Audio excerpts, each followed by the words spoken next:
আমি কিছু প্রিপেয়ার করে আসি, তারপর আমরা মানসিক খুব একটা ভালো নেই। আর যেহেতু আমার হাজব্যান্ড চিকিৎসক, ক্লিনিকটা জানি তারা খুবই মারা গেছে, তো আমরা সবাই একটা অদ্ভুত পরিস্থিতির মধ্যে দিয়ে যাচ্ছি, একটা অদ্ভুত সময় যেখানে রাজাকে বিক্রি আর বিক্রিকে রাজা করার খেলা চলছে।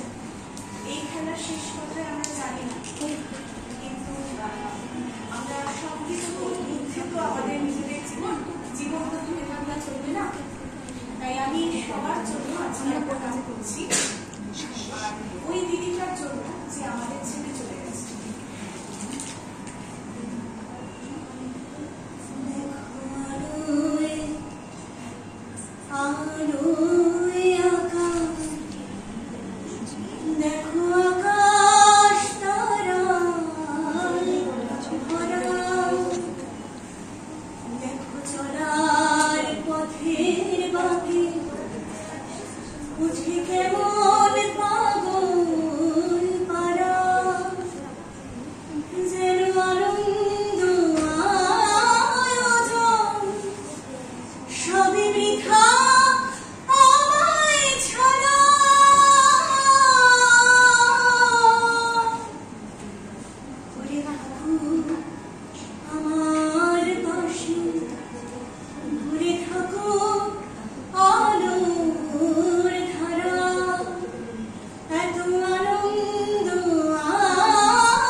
Sure.